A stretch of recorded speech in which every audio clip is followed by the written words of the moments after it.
Muito bem.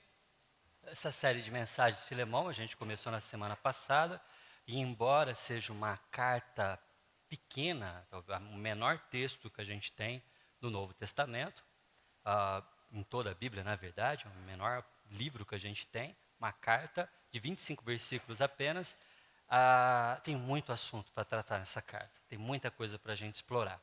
A gente fez uma apresentação dela na semana passada, então se você quiser conhecer mais, na verdade, semana passada a gente assim, praticamente destrinchou o livro todo, fizemos todo um panorama sobre toda a carta de Paulo a Filemão. Nós vamos trabalhar todos esses temas. Semana passada já falamos sobre a prática do Evangelho, hoje nós vamos falar sobre a prática do testemunho.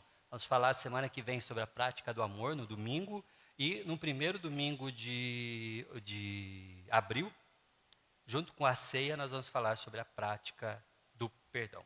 Certo?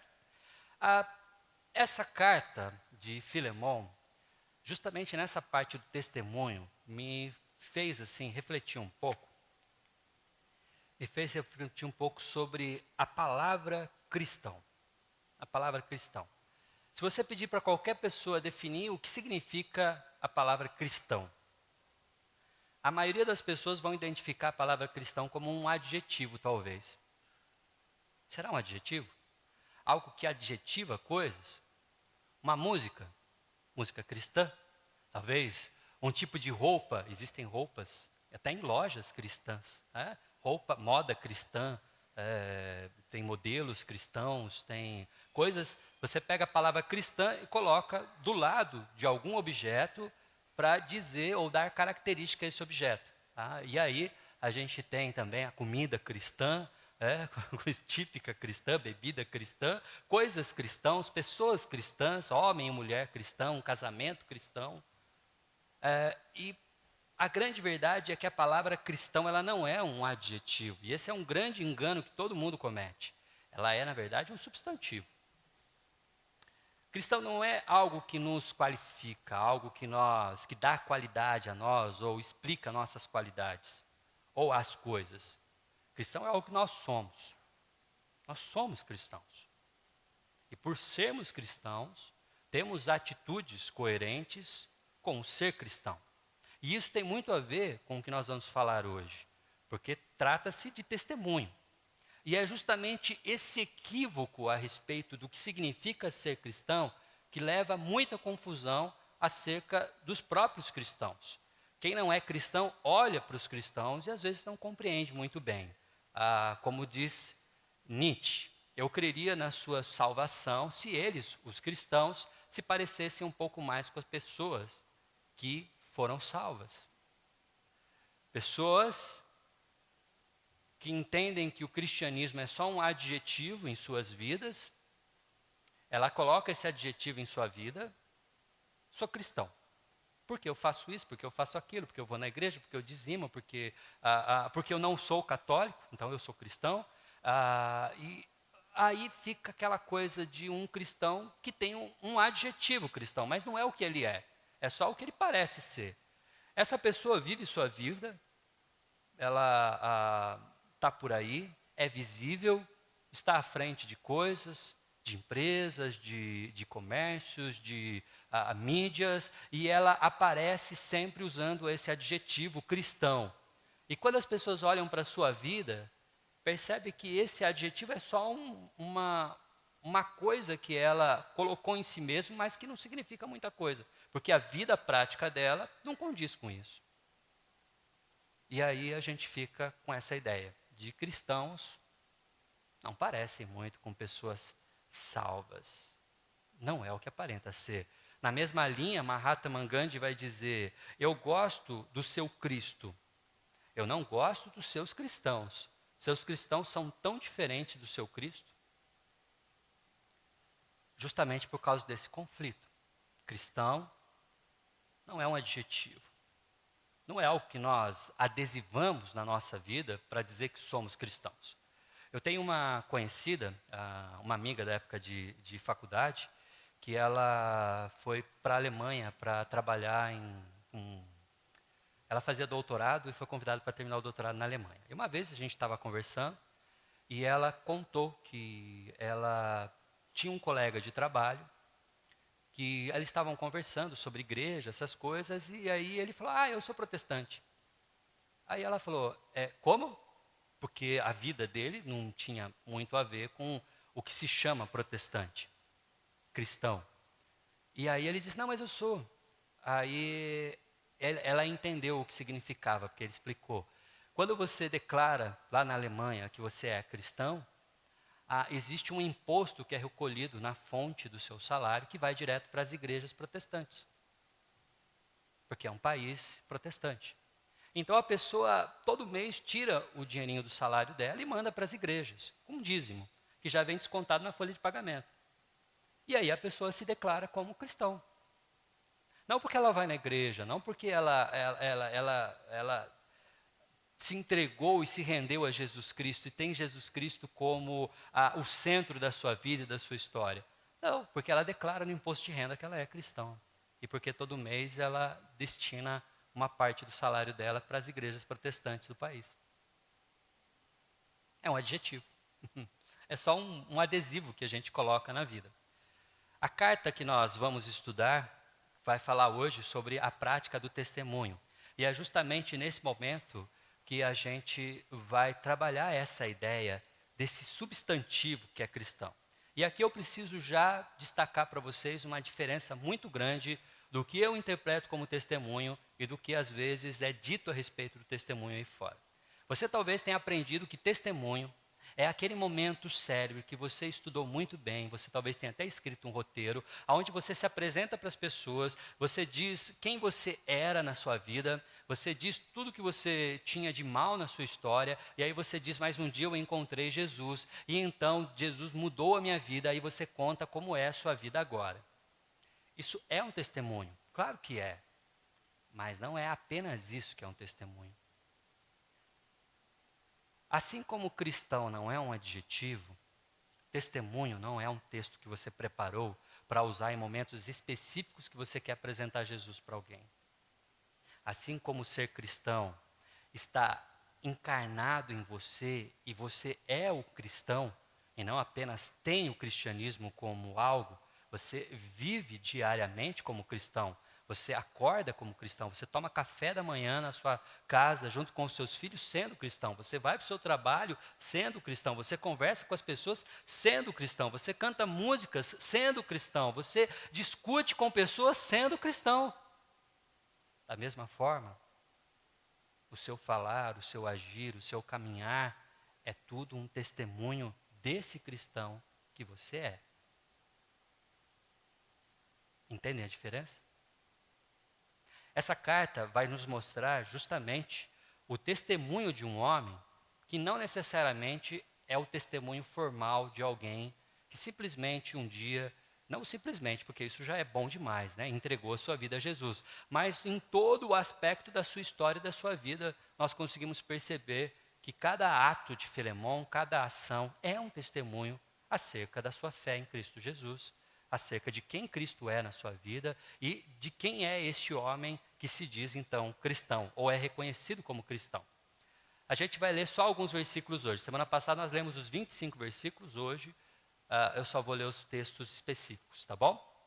Começando a carta então, Paulo, prisioneiro de Cristo, e o irmão Timóteo, a você, Filemão, nosso amado cooperador, a irmã Áfia e Arquipo, nosso companheiro de lutas, e à igreja que se reúne com você em sua casa.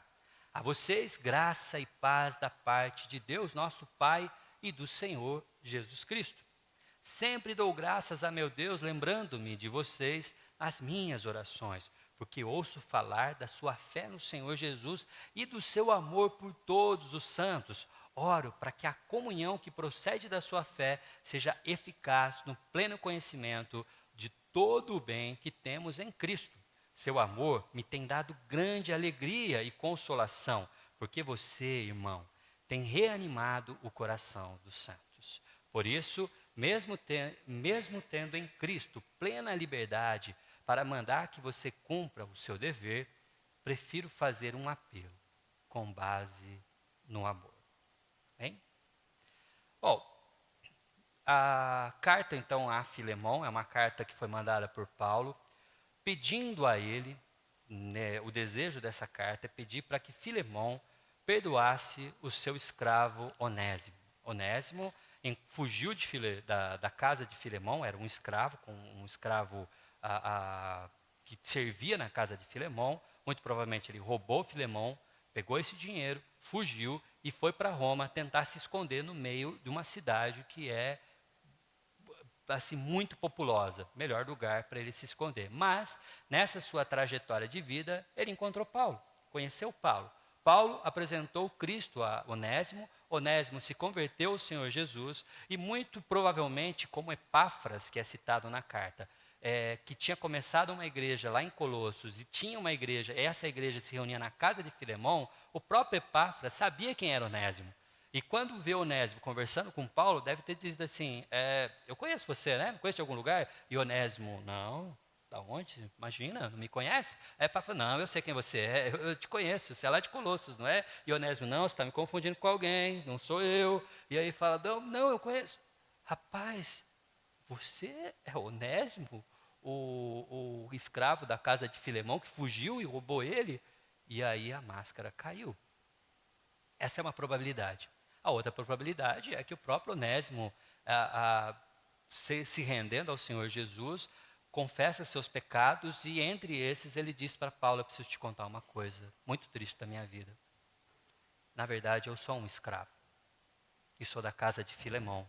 E eu já ouvi o nome dele aqui na prisão, porque eu sei que Epáfras é de lá, de Colossos, e eu estou muito envergonhado com isso.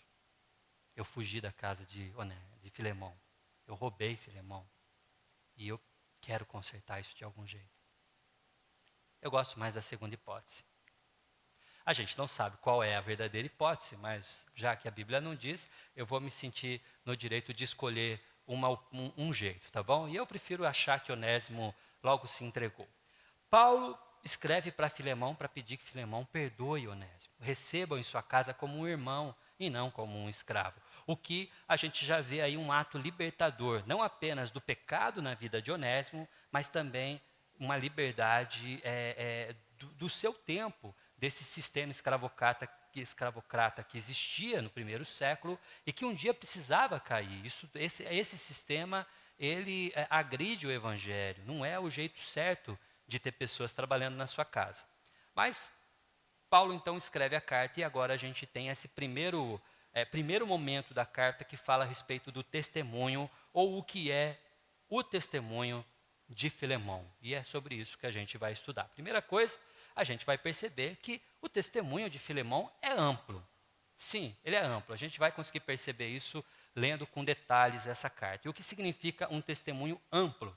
Para poder explicar isso, eu quero lembrar de um filme de 2005 que chama O Casamento de Romeu e Julieta. É um filme brasileiro, filme muito bom, engraçado. Assistam, vocês vão rir muito com ele. É um filme brasileiro, interessante, que tem, esqueci o nome do ator. Tá em tudo escrito aqui, mas a minha impressora está imprimindo tão apagadinho que eu não estou conseguindo ler quase nada do que eu escrevi aqui. Tá? Eu coloquei um monte de canetinha para ver se melhorava, mas eu desisti, não consigo ler. E a Luana Piovani. Esse rapaz é o Romeu, ele é um oftalmo e ele é torcedor do Corinthians, como vocês podem ver aí, certo? Sofredor, como todo torcedor do Corinthians é. E ele é um torcedor fanático, não apenas ele, mas toda a família dele. A avó dele é doida pelo Corinthians, a família, o filho, todo mundo vive pelo Corinthians, tem Corinthians na casa inteira, a casa inteira dele, assim, tem símbolos, brasões, ele tem fotos e fotos e fotos, sabe o nome de todas as escalações, e esse é o Romeu. E ele se apaixona por uma palmeirense chamada Julieta.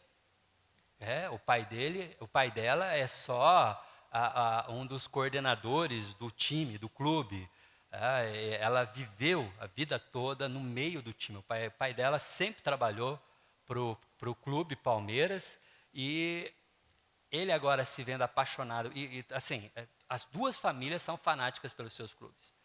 E como ele se viu apaixonado pela Julieta e percebeu que se ele falasse que era corintiano, o sogro já ia a jogar contra ele de todo jeito, ele resolveu fingir que era palmeirense.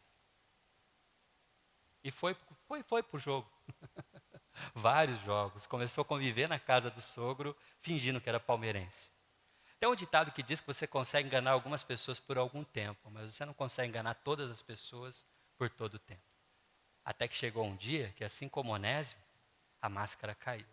E descobriu que ele era, na verdade, corintiano. E foi visto como um traidor.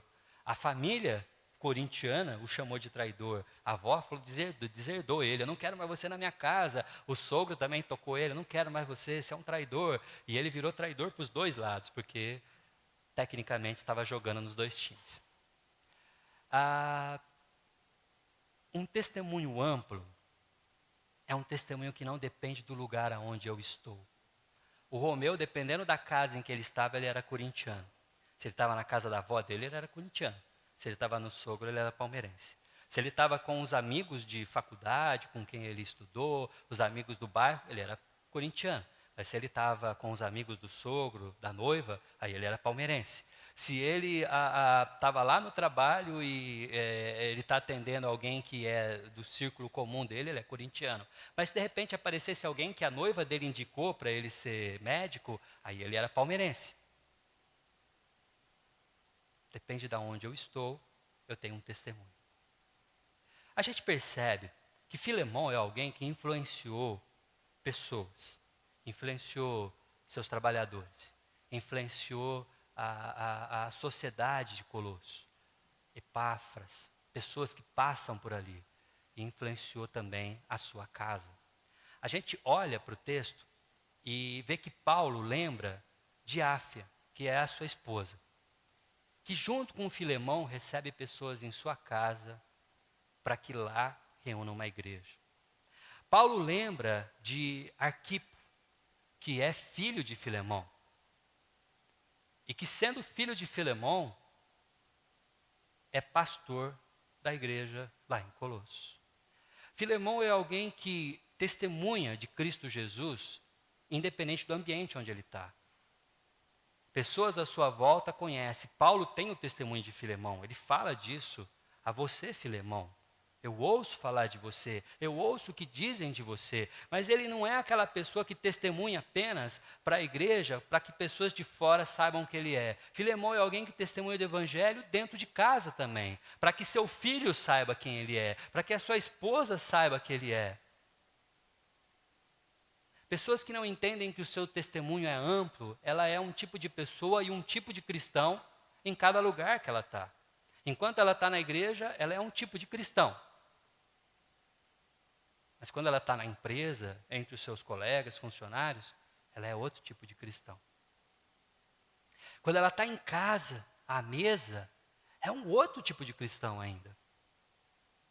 Motivo pelo qual muitos filhos que veem seus pais crescendo na igreja, dando um testemunho na igreja, olham para os seus pais na mesa do jantar e não conseguem entender como pode ser a mesma pessoa. E quando crescem, abandonam a fé porque dizem a si mesmos, não, para crescer um cristão como esse, não dá. Eu vi a hipocrisia na minha casa, mas o filho de Filemão não só aprendeu com o pai, como se tornou um pastor da igreja. Filemão é a mesma pessoa. A gente vai aprender mais para frente que isso não está exatamente nele. Filemão é pecador, assim como Paulo é pecador. Filemão com certeza tem os seus defeitos, assim como Paulo tem, assim como Onésimo tem, assim como Arquipo tem, assim como a esposa dele, Áfia, tem, e assim como nós temos. Eu não estou aqui dizendo seja como Filemão, mas eu estou mostrando como um testemunho amplo pode abençoar vidas, assim como abençoa a vida de Arquipo, que crescendo ao lado do seu pai se tornou um colaborador, se tornou alguém que luta pelo evangelho. Assim como a sua esposa abre a casa para receber na sua casa a igreja. É interessante que a análise que o Hernandes Dias Lopes faz desse texto lembra um contexto cultural da época. Por que Paulo inclui a esposa de Filemão nessa carta? As mulheres no primeiro século, elas não eram contadas. As mulheres no primeiro século, elas passavam por um ambiente social que as excluía muitas vezes. O apóstolo Paulo não só inclui uma mulher nessa carta, mas como traz para a gente uma evidência deste século, que é, adivinha quem era responsável pelos cuidados da casa? A esposa. Por isso era importante que ela soubesse também acerca de Onésimo. Ela é quem organiza, é ela quem arruma as coisas para que a gente abra a casa para receber pessoas. Ela tem o controle de quem são os trabalhadores. Por isso Paulo lembra dessa mulher. E ela, a companheira de Filemão, é alguém que tem também no seu marido esse testemunho, porque senão ela já tinha abrido mão de ser essa pessoa, de estar responsável por cuidar da igreja, estar responsável por cuidar da casa, responsável por cuidar até mesmo do seu esposo, do seu filho. Ela poderia muito bem ter abandonado essa fé se o testemunho do marido fosse um testemunho não amplo, mas parcial. Depende de onde ele está. Quando meu marido está do meu lado e está com os líderes da igreja, ele é um cristão maravilhoso. Mas quando meu marido está longe dos irmãos da igreja e só está comigo, aí ele se torna um grosseiro, se torna um estúpido, se torna alguém que fala alto comigo. Uma esposa, tendo um testemunho ocioso desse jeito, vai chegar uma hora que vai abandonar a fé. Porque ninguém vive ao lado de uma hipocrisia desse tamanho. Filemão é amplo no seu testemunho. Ele é a mesma pessoa em todos os ambientes aonde ele está. Nós aprendemos mais com essa carta. Aprendemos que o testemunho evidencia essência e não atitudes. Porque a gente às vezes confunde o testemunho com coisas que nós fazemos, com coisas que nós praticamos. O apóstolo Paulo, quando escreve para Filemão, ele diz, porque ouço falar que você levou cesta básica para tal lugar, ouço falar que você está tocando na igreja, ouço falar que você está fazendo mutirão, não, ele não fala das coisas que Filemão faz, as atitudes, as práticas, não é o importante. O importante é a essência, a fé no Senhor Jesus. É isso que aparece. E do seu amor por todos os santos. Quando o nosso testemunho está envolvido com aquilo que é essencial na nossa fé, e nós trabalhamos isso profundamente na série do mês passado, falando sobre o que é essencial, e nós tivemos um estudo totalmente dirigido ao centro, o âmago da nossa vida, que deve ser Cristo Jesus. Então o que aparece para as pessoas não é o que nós fazemos, mas a fé no Senhor. Ou seja, é óbvio que isso se materializa em coisas práticas. Você está aqui agora, nessa noite, sentado confortavelmente, num ambiente muito bem refrigerado, ouvindo músicas gostosas de ouvir, uma mensagem que chega bem aos seus ouvidos, porque pessoas chegaram cedo aqui, porque pessoas vieram limpar esse salão, porque pessoas tiveram que preparar mensagem, porque uma liturgia foi escrita, porque slides foram construídos, porque pessoas vieram ensaiar, porque diáconos estão aqui trabalhando, porque tem gente na mesa de som, pessoal que está ouvindo, vocês estão ouvindo a gente pela internet, está tudo bem por aí? Facebook, YouTube, tem pessoas cuidando dessa transmissão. Sempre tem pessoas trabalhando, sempre tem pessoas fazendo alguma coisa, mas quando nós fazemos, porque no centro da nossa vontade é o desejo de servir ao nosso Senhor, o que aparece não são as coisas que fazemos, mas o que aparece é a nossa fé, é o nosso amor um pelos outros. Quando é o contrário, há um desejo pessoal de fazer coisas simplesmente porque queremos, de alguma maneira, ser aparentes, aí é o contrário. Aí o que aparece é o que fazemos. Aliás, nos nossos diálogos, aparece o que fazemos. Quando nós achamos que estamos testemunhando, na verdade, só estamos falando do que nós fazemos. E é evidente. Quando você conversa com pessoas que são assim, E você pergunta, mas você é cristão? Sou, eu dou aula na escola dominical. Não, eu não perguntei o que você faz. Só perguntei se você é cristão. Quem é você? Eu prego na igreja, eu sou pastor de lá. Não, mas eu queria só te conhecer. Qual o seu nome? Quem você é?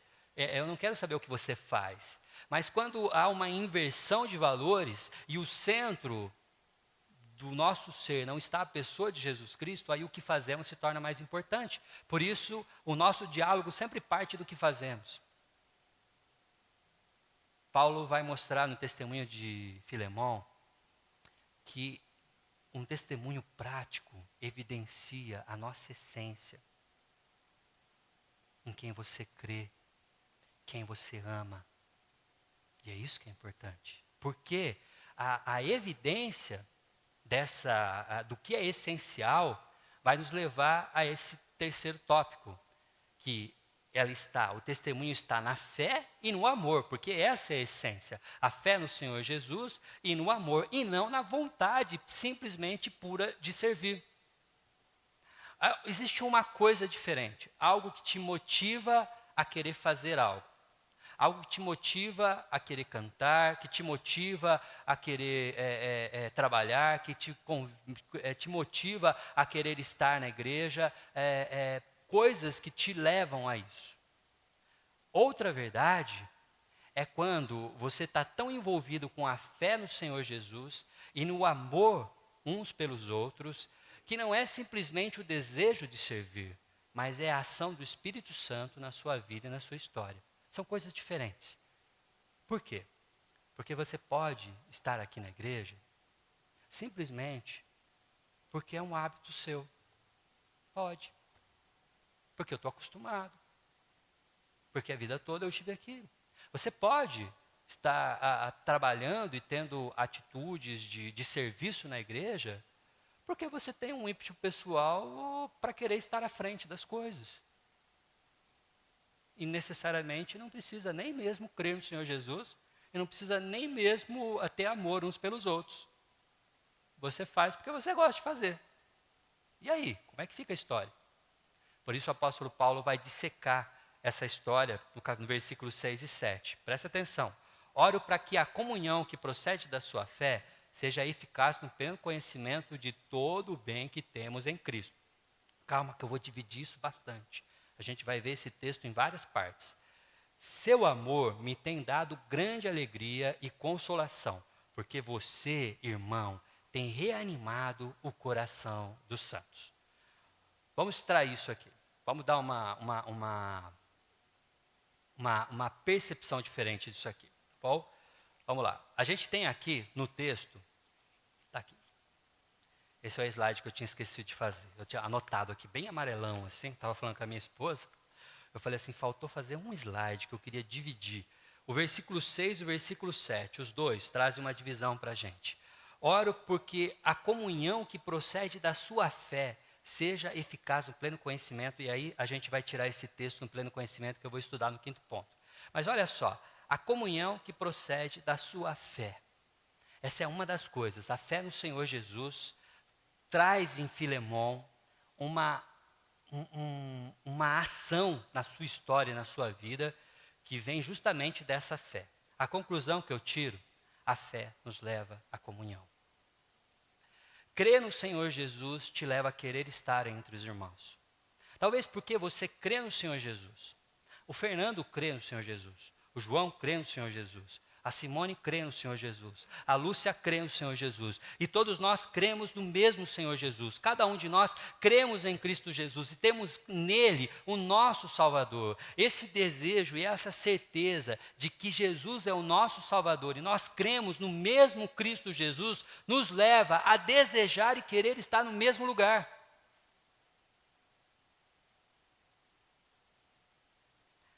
Será que estamos errados? Porque a carta aos Hebreus vai dizer claramente: vocês que creem no Senhor, vocês que são a igreja que está aí entre os hebreus, não deixe de congregar. Não deixe de estar juntos. E diz mais: exortem aqueles que não estão para estar juntos. Pessoas que creem no Senhor Jesus. Atos, capítulo 2, de 46 em diante, vai dizer que esses cristãos reunidos ali no primeiro século tinham muitas coisas em comum. Eles criam no Senhor Jesus e dividiam suas posses, dividiam seus bens, estavam juntos constantemente, estavam juntos no partir do pão, estavam juntos no compartilhar da palavra do Senhor, estavam juntos em oração. O que eles tinham em comum? Todos criam no Senhor Jesus. A fé no Senhor Jesus te leva a querer congregar, te leva a querer ter comunhão. E quando a gente tem essa fé verdadeira, quando a gente tem esse desejo verdadeiro e essa percepção de que estávamos perdidos em nossos pecados, que não havia salvação, não havia saída para a gente, e Cristo Jesus mergulha nesse lamaçal onde nós estamos, nos tira dessa situação de perdidos e nos traz agora para um novo reino, para uma nova situação, para uma nova vida. Quando isso é claro, quando isso é verdadeiro, quando isso é perceptível, quando cai a ficha do nosso novo estado, a gente quer estar entre os irmãos. A gente deseja estar com os irmãos. Essa percepção é muito comum em pessoas que acabaram de se converter. Talvez nós que já estamos crentes há muito tempo, com o tempo perdemos, talvez, essa percepção tão nítida, tão gostosa, de perceber que mudança na nossa vida. É mais ou menos assim. Ludmila não estava bem na escola. Não estava bem porque ela não gostava da escola que ela estava. E aí, eu estava tentando consultar escolas lá em Piracicaba para ver se eu conseguia uma bolsa para ela, porque na escola que ela estava, não estava bem. E aí eu ia, pedia, fui em várias escolas tentar bolsa, alguma coisa, até que eu consegui uma escola pertinho lá da nossa casa, em Piracicaba.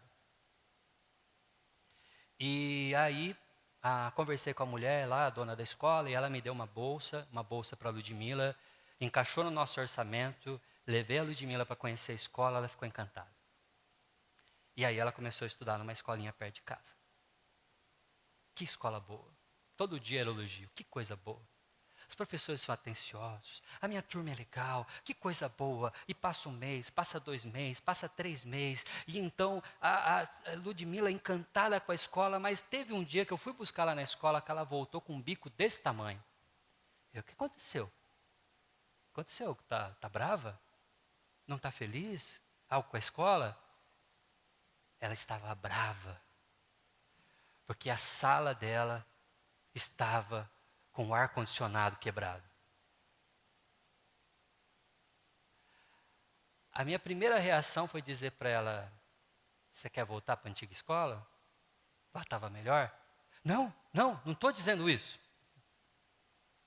Eu acho que é a mesma coisa que acontece com a gente. Quando a gente se converte ao Senhor Jesus, a gente é o primeiro a chegar na escola dominical. A gente não perde um culto. A gente chega até na quinta-feira para o artesanato, a gente está também. A gente vem terça-feira à noite, a gente é o primeiro a chegar. Tem mutirão, a gente está lá. Tem festa, a gente está lá. A gente chega para ajudar, a gente chega para fazer. A gente não perde um momento, porque Cristo Jesus me salvou. E isso está vívido, porque eu lembro, há um mês atrás, o bagaço que era a minha vida, o estrago que era a minha história, como a vida era ruim. Cristo me salvou, Ele mudou. E eu quero estar com essas pessoas salvas.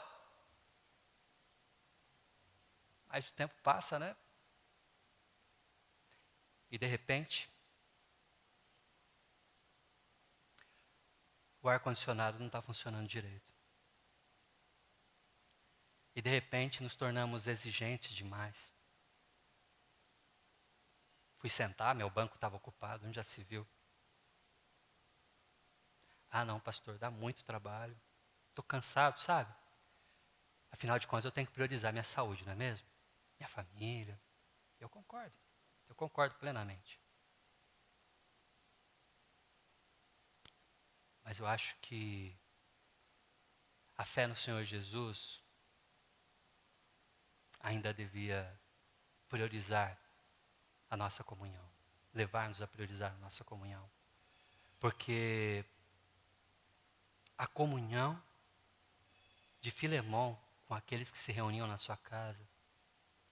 Não era fruto da vontade humana, não era porque o ar-condicionado funcionava, não era porque a igreja era boa, não era porque existiam recursos ilimitados, é porque ele cria no Senhor Jesus. E só. Do essencial à prática da comunhão. Uma segunda coisa que a gente percebe a partir do versículo 7, o seu amor me tem dado grande alegria e consolação, porque você, irmão, tem reanimado o coração dos santos. Deixa eu separar isso. O seu amor tem reanimado o coração dos santos. E isso é motivo de alegria para mim. Melhorou o texto? O seu amor tem reanimado o coração dos santos. E isso é alegria para mim. Uma outra coisa que a gente percebe, esta fé não está na vontade humana, está também no amor pelos santos. E detalhe, isto é contagioso. O amor pelos santos não só é contagioso, mas reanima, reaviva, traz um novo ânimo para esta igreja. E aqui eu preciso lembrar um detalhe muito curioso. O pastor dessa igreja são dois. Um deles é Epáfras, que está preso com Paulo, e o outro é Arquipo, que é filho de Filemão. Filemão não é o pastor da igreja. Filemão é um obreiro, é um diácono, é alguém que está lá atuando na igreja. Mas não é o pastor que Paulo está evidenciando essa atitude. É de uma pessoa comum. E essa pessoa comum, que não é o responsável espiritual pela igreja, tem sido instrumento de Deus para reanimar a igreja que está lá na casa dele. É interessante que, às vezes, nós culpamos o pastor. E eu não quero fazer uma meia-culpa. Eu acho que pastores são, sim, responsáveis por muitas coisas na igreja. E quando o pastor não é excelente, quando o pastor não tem uma vocação evidente, que é atuante por amor à sua igreja, a igreja que Deus confiou, ele machuca e fere a igreja, sim. Existe responsabilidade pelo pastor. Hoje mesmo eu publiquei um vídeo do Paul Walsh falando sobre o quanto Deus vai cobrar os pastores. Mas a verdade é que esse texto está mostrando uma pessoa comum da igreja. Que através do seu amor, tem reanimado a igreja. Não é o pastor. São os membros. O amor que reanima a igreja é o amor que é vivenciado mutualmente pelos irmãos. E às vezes a gente cobra, a igreja não está animada. A igreja não está legal. Será que a igreja era melhor há 20 anos atrás? Há 15 anos atrás? Ela era mais atuante, ela era mais vivificada, ela era mais viva, ela era melhor de se congregar? A minha pergunta é, o que mudou de 20 anos para cá, então, de 15 anos para cá? O amor entre os irmãos. Isso nos leva a questões preocupantes, não é claro? Como a gente resolve esse problema? Calma, vou chegar lá. Só quero lembrar vocês que testemunho vai gerar expectativas. Se você diz que você é cristão, se você é cristão onde você está, pessoas vão esperar algo de você. O apóstolo Paulo esperava de Filemão. Por isso, mesmo tendo em Cristo plena liberdade para mandar, eu posso. Paulo é apóstolo e eu posso ordenar, mas eu prefiro fazer um apelo com base no amor. Filemão dá testemunho até aqui.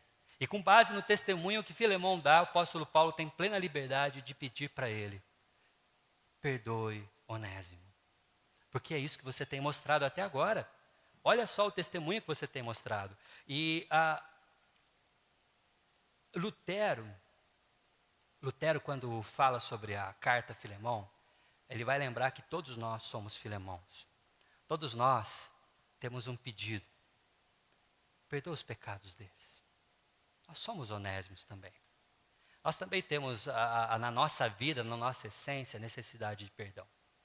E graças a Deus, Cristo Jesus, em todo o seu testemunho de 3 anos aqui na terra, de 3 anos de ministério, em toda a sua vida, sempre mostrou essa disposição de salvar o pecador. E quando ele esteve no seu último momento de vida, ali na cruz do Calvário, ele reagiu como alguém que de fato testemunhava verdadeiramente, de uma maneira real, aquilo que ele mostrava. E ele não teve dúvidas.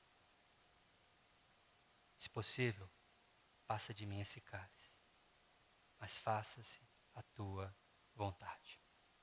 Agora o apóstolo Paulo está pedindo para Filemão, perdoa Onésimo. Com base em quê? Com base no testemunho. O seu testemunho gera expectativas. Pessoas esperam coisas de você. Você está lá no seu trabalho, na sua empresa, e você é um cristão. Você está lá na hora do almoço, você faz uma prece. Obrigado, Senhor, pelo alimento. Que bom que o Senhor tem me sustentado. Eu reconheço que é o Senhor quem me sustenta e eu agradeço. E come. Pessoa que senta do seu lado, todo dia presta atenção. Que é isso que ele resmunga todo dia? Aí um dia ele chega para você e fala assim, viu, vem cá. Eu já percebi que você tem uma cerimônia sozinho lá na mesa do almoço. Que é isso? Aí você diz, eu gosto de agradecer a Deus pelo alimento. Agradecer por quê? Porque eu creio que é Ele quem provê todas as coisas que eu tenho. Esse cara deve ser de igreja. Primeira coisa. Passa o tempo, e de repente um colega lá perto de você lá está tendo um problema com a esposa, e você está lá ouvindo ele falar, reclamando da esposa no refeitório, e aí você diz para ele, cara, mas você já reparou que tudo isso que você fala, que você está cobrando, você também não faz nada para ajudar? Você também deveria participar, você também deveria ajudar, e dar uma palavra, sabedoria, coisa que a gente aprende aqui na igreja. E aquele colega que ouviu você orando, ouviu você falando com um amigo. E de repente ele vai percebendo, isso é testemunho, gente, isso é testemunho. E vai percebendo que você tem uma vida diferente, uma postura diferente, uma palavra diferente, conduta diferente. As coisas com você são diferentes. Até que um dia ele chega para você e diz, eu já notei que você é diferente. Eu estou passando por um problema muito sério na minha família. Meu filho está doente. E eu não sei mais o que fazer. O que o seu Deus pode fazer para me ajudar? O que a sua religião pode fazer para me ajudar? Ele gerou expectativas e ele espera de você respostas. O testemunho nos compromete. O testemunho nos coloca em evidência na vida de pessoas. E tudo isso que eu falei para vocês até agora, pode, vamos dizer assim, se concluir nessa última etapa. Agora eu respondo a todos os porquês, ok? Como prometido. O testemunho, ele não é um fim em si mesmo.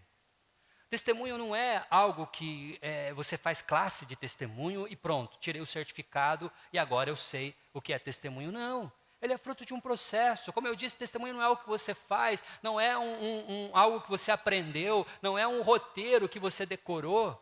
Essas coisas podem até ser, mas não são tudo isso. Vai muito além, é fruto de um processo. Eu volto para o texto de 6 a 7, eu disse que bem no meio tinha uma frase que eu queria tirar para vocês. Aqui nós temos uma estrutura literal. Oro para que a comunhão, aqui falando da comunhão, seja eficaz o pleno conhecimento de todo o bem que temos em Cristo. O seu amor me tem dado grande alegria e consolação, porque você tem reanimado o coração dos santos. Agora eu vou dissecar o texto, a gente separa. No pleno conhecimento de todo o bem que temos em Cristo. E aqui, olha só, comunhão pela fé, renovação pelo amor. Ambas as coisas têm um centro. No pleno conhecimento de todo o bem que temos em Cristo. João Calvino, lá no século XVI, já estudava esse texto e já ficava preocupado com a forma como a gente traduziria isso. A gente tem Bíblias que traduzem essa parte do em Cristo como algo acabado, como se terminasse na pessoa de Jesus. Revista Corrigida e Atualizada faz isso, a King James faz isso. Algumas outras Bíblias pegam esse prefixo que tem aí antes, o em, que no grego é eis, e traz uma ideia diferente para a gente, que é a que João Calvino entende melhor também. A Bíblia Viva, por exemplo, ela vai traduzir o bem que temos num processo em Cristo, ou continuamente sendo aprendido com Cristo. Não é algo acabado, não é como um certificado de conclusão de um curso, é como se fosse uma vida sendo processada constantemente, o que significa que Filemão poderia ter um tipo de testemunho no seu primeiro ano de cristão, mas depois de 1 ano caminhando com Jesus, ele tem um testemunho melhor, e 10 anos caminhando com Jesus, ele tem outro testemunho, 20 anos caminhando com Jesus, ele está cada vez mais íntimo, e ele continua em processo. Por quê? Porque ele é um miserável pecador, assim como eu e você. A gente não pode pensar que um dia a gente aprendeu e acabou. Não, estamos aprendendo, estamos caminhando. Se não foi até aqui do jeito que deveria ser, aprenda, você está em processo. E se principalmente, se tudo isso que eu estou falando te incomoda, entenda, é um processo. Não acabou, não terminou. Você não está um cristão acabado. Você não está um cristão terminado. Nós estamos em processo. Através de Cristo, por meio de Cristo, Ele continua trazendo, nos enxertando pleno conhecimento do bem, de coisas, de fatos, de história da nossa vida, da nossa realidade, que vão nos levar a uma comunhão plena pela fé no Senhor Jesus e numa renovação através do amor que nós temos uns pelos outros. E que se a gente lembrar de João, nos lembrando sobre amor, nos falando sobre amor, nós só podemos ter amor uns pelos outros, ou melhor, só temos amor pelo Pai se nós demonstramos esse amor uns pelos outros. Se você não ama o irmão que você vê, como? De que maneira você vai amar a Deus que você não vê? Bom, a prática do testemunho, como eu disse, não é algo que você decora e pratica, é algo que se vive de forma ampla, evidenciando essências, fé e amor, não apenas as coisas que você faz. Está na fé e no amor, e não no seu desejo pessoal. É fruto de fé e fruto de amor. Vai sim gerar expectativas em todos que estão à sua volta. Isso é compromisso. Cuidado. Se você gera expectativas e dá PROCON, porque você não age de acordo com as expectativas que você gerou, o seu testemunho tem um sério problema. E por fim, se essas expectativas estão frustradas em você mesmo, na sua prática e nas pessoas que te conhecem, lembre, é fruto de um processo, você não está acabado. Não acha que, pastor, não tem jeito? Claro que tem. A gente faz isso conhecendo mais a Jesus. E a maneira que nós temos de conhecer a Jesus é nos relacionando com Ele. Oração, ore, meu querido. Converse com Jesus, não preste relatório para Ele, pare com aquela oração do tipo, Senhor Jesus, eu acordei 6 horas da manhã, saí para trabalhar, depois almocei não sei aonde, encontrei tal fulano, depois, esse é um relatório, não sei para que, você pode prestar esse relatório para sua esposa quando você chega em casa, mas para Jesus converse com Ele. Abra seu coração, fala da sua luta, fala do seu medo, fala dos seus temores, fala das coisas que são complicadas para você, você não sabe resolver. Abre teu coração para Jesus, converse com Ele. É falando e é ouvindo.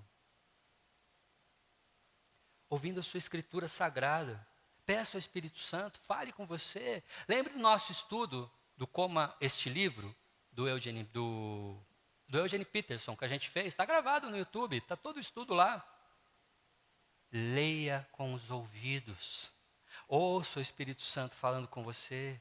Nem que você leia um parágrafozinho por dia, um capítulo por dia, leia, consuma esse texto, deixe o texto falar com você. Conheça Jesus Cristo através das Escrituras. É o único jeito de você conseguir entender esse processo, é se conectando com Ele através da oração, da leitura bíblica, através de pessoas que são verdadeiramente boas influências do quesito igreja na sua vida, para não dizer outra coisa. Igreja, ande com pessoas que te influenciem de forma positiva, pessoas que te fazem bem, pessoas que te levam a conhecer mais a igreja, a Cristo, as Escrituras. Tem essas influências na sua vida. Não tente caminhar sozinho. Ninguém vai longe caminhando sozinho. Tenha uma comunidade de fé, para você ouvir pessoas, para você ser desafiado, para você ser, sim, cutucado muitas vezes. Isso é importante para a gente. Deus vai falar para a gente lá em Provérbios, através de textos de sabedoria, que o pai que ama, ele é sim disciplinador, e ele faz isso por amor, porque ele quer ver mudança na sua vida, porque ele não se conforma com a sua história, porque ele não se conforma com o seu estado letárgico de vida, ele quer mudar você, então ele vai sim te confrontar. Então espere isso da sua igreja. Se a sua igreja não te confronta, se o teu pastor não te desafia, tem alguma coisa errada. E esse é o convite, para que esse processo garanta as expectativas de uma vida que vive uma fé no Senhor, amor pelos irmãos, que se tornam essenciais na sua vida, de uma maneira ampla, em todos os lugares. Não só aqui no templo, mas lá no seu trabalho, na sua casa, entre os amigos da escola, na faculdade.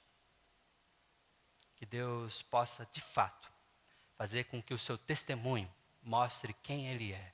Que as pessoas, ao verem você, vejam Cristo e o que Ele fez na sua vida. Amém? Vamos orar? Pai querido, Deus eterno, muito obrigado, Santo Deus. Muito obrigado por nossas histórias, muito obrigado por nossas vidas. Muito obrigado por esta igreja, por irmãos que aqui estão congregando essa noite, para os nossos irmãos que acompanham pela web. Obrigado pelos recursos que o Senhor nos dá para que isso possa acontecer. Fale conosco, Santo Deus. Mexe nas nossas vidas, mexe nas nossas histórias. Faz de nós, Pai, pessoas mais parecidas contigo. Não dependendo das circunstâncias, não dependendo dos locais, mas integralmente parecidos contigo, onde quer que nós estejamos, Santo Deus. Faz isso conosco, Pai, em nome do teu Filho amado Jesus. Amém.